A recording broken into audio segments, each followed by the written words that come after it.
pagi. Jadinya beda ya, bingung ya. Pagi luar biasa gitu. Ya, semangat pagi. Luar biasa. Salam menangis.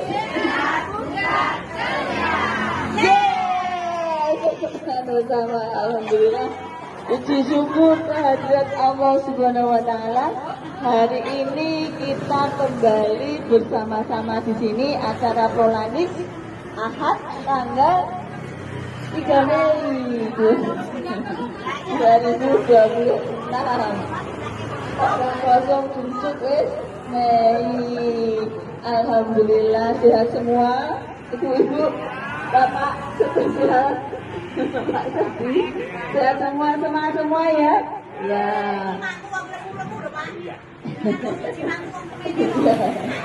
Coba ya saya. Hari ini kita penyuluhan lagi ya. Minggu pertama agenda rutin, baru nanti break, terus arisan nggak ini? Arisan, monggo yang nabung, monggo yang sosial ya. Hari ini apa yang kita bahas lagi ya?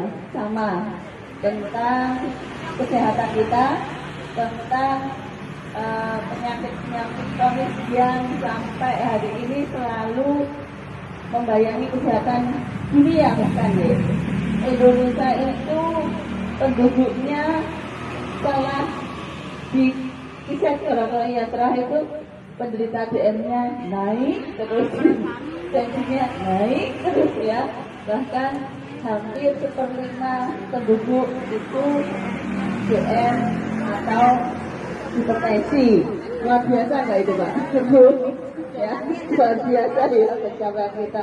Itu semua karena apa? Ya karena pola hidup kita dan mungkin pola stres kita semakin dunia semakin crowded ya. Jadi itu yang sulit dihindarkan adalah dunia yang semakin crowded itu. Tapi untuk pola makan, olahraga, insya Allah Bapak Ibu bisa mengusahakan semua. Kalau yang dunia semakin crowded ya kita berdoa sama kekuatan jiwa dan mental kita berdoa kepada yang Maha Kuasa itu ya. Semoga dunia ini baik-baik saja gitu ya. Nantinya ya. Amin ya robbal alamin. Nah, kembali lagi ya. Jadi untuk penyakit-penyakit yang menular sama, yang pertama hipertensi, BM, ya, disertai dengan hiperlipidemi istilahnya, yaitu kadar kolesterol, trigliserid kita, terus yang lemak zat apa lagi ya, trigliserid, kolesterol. Kalau asam urat itu sebenarnya nanti bisa turun dan tidak menaun, kecuali yang punya genetik yang tinggi. Ya itulah yang menyebabkan kematian tertinggi kita, akhirnya menjadi jantung, akhirnya menjadi gagal ginjal, akhirnya menjadi stroke. Itulah penyebab dari awalnya. Kalau hipertensi itu disebut the silent killer, dari pembunuh yang mematikan yang misterius, seperti mematikan, seperti stroke, seperti gagal ginjal, seperti kok jantungnya gagal jantung. Kenapa? Ya karena hipertensi tidak terkontrol. Gula juga sama, sebutannya ibu dari segala penyakit itu gula ya. Jadi kalau gula tidak terkontrol maka semuanya akan komplikasi akan timbul, disertai dengan mungkin kadar kolesterol atau dislipidemi kita yang selalu tinggi, sehingga menimbulkan plak-plak atau sumbatan. Kolesterol itu, pembuluh darah itu, kita itu seperti pipa yang lentur, yang jalannya halus seperti sutra. Jadi pembuluh darah kita itu di permukaan dalam itu endotel, di dalam istilahnya yaitu halus. Jadi darah kita tuh ngalir lancar tanpa hambatan, mengalirkan oksigen dan makanan-makanan yang kita makan itu ke seluruh sel-sel tubuh kita ya. Tapi kondisi dalam yang halus, yang lembut, yang kayak sutra itu harusnya lebih dari sutra ya. Kalau terkena zat-zat ya kayak kolesterol kita, pola makan kita yang terlalu banyak putih, katanya yang jahat itu yang putih ya. Apa aja yang putih? Nasi putih, terus gula. Gula merah itu apa, Pak? Coklat kan? Gula merah ya tetap gula, tapi kan jahat putih. Gula ada ya.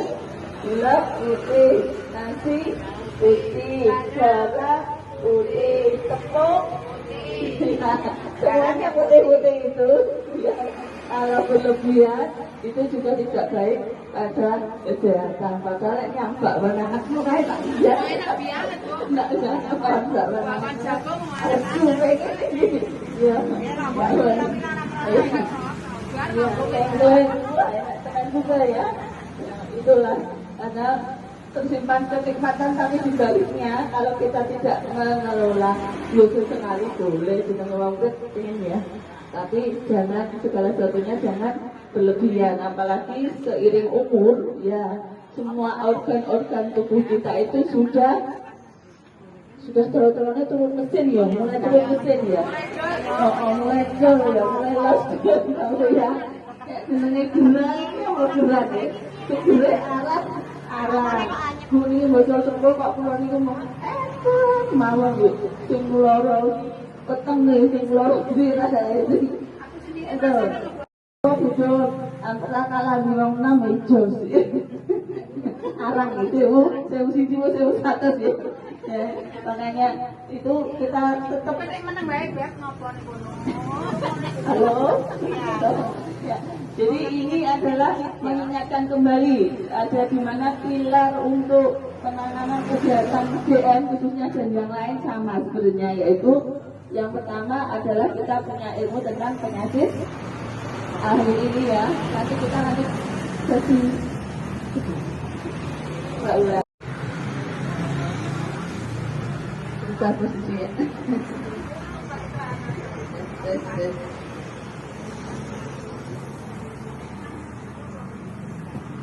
Kita mulai. Lanjut ya, Pak Ibu ya. Tadi alhamdulillah sudah kita terangkan tentang tadi ya DM, hipertensi, lanjut ini ya. Kemudian kolesterol ya. Salah satu komplikasi kronis dari DM hipertensi adalah gagal ginjal, dan sekarang itu banyak sekali yang cuci darah ya, banyak sekali yang cuci darah.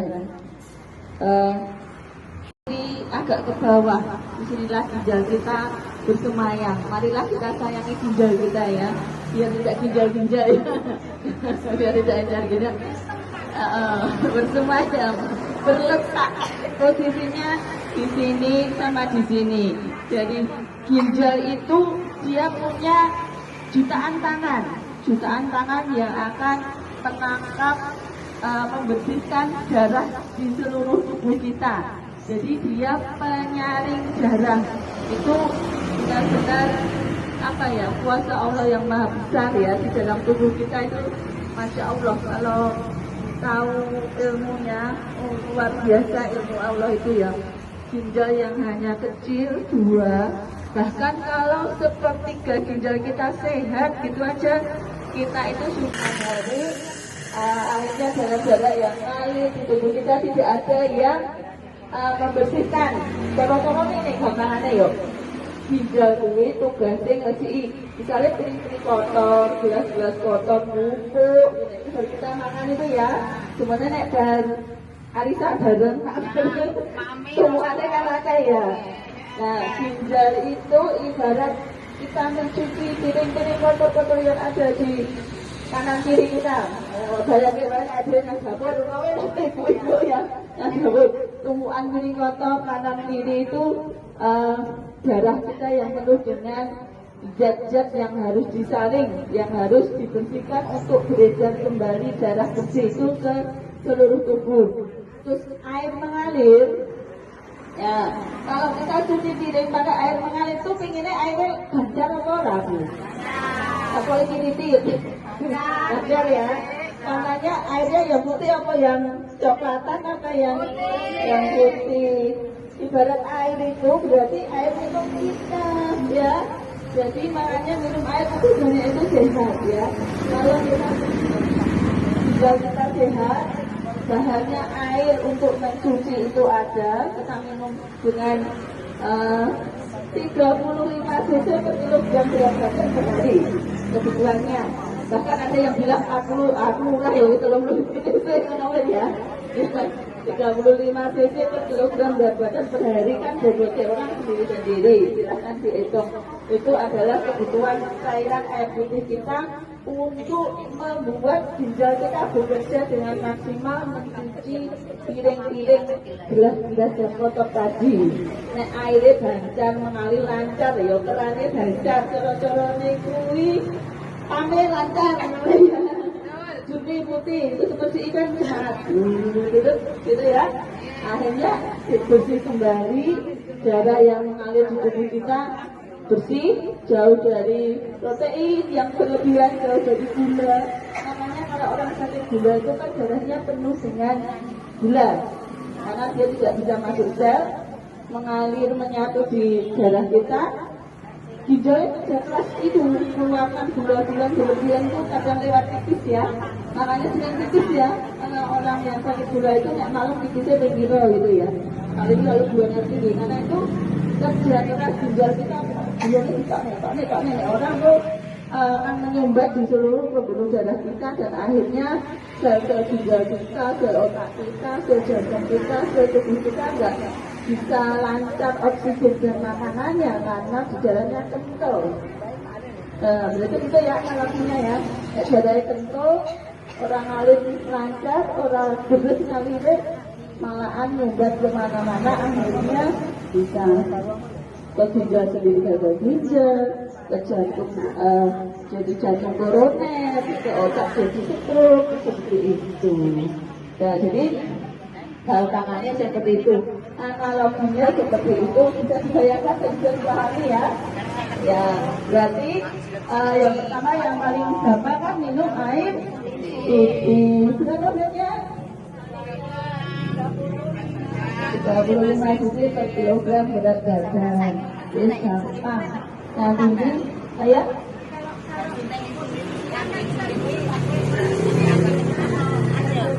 banyak minum air putih gitu. Pertanyaan saya apa benar kalau malam kita nggak boleh minum air putih banyak? Apa bisa merusak ginjal kita? Pertanyaan saya. Terima kasih, pertanyaan yang luar biasa. Ya, kalau siang dilakukan minum air putih, kalau malam apa tidak boleh? Tidak ada hukum yang itu halal dan boleh. Asalkan ada yang malam tidak mau karena menurut aku tidak titis terus gitu ya, itu ya. Tapi sebenarnya boleh. Jadi kebutuhan cairan itu selama seharian penuh sebelum kita tidur. Kalau memang banyak yang dibutuhkan siang nggak apa-apa, tapi malam ya tetap ada minum secukupnya. Jadi seharian penuh sebelum kita tidur. Kalau memang banyak yang dibutuhkan siang nggak apa-apa, tapi malam ya tetap ada minum secukupnya. Jadi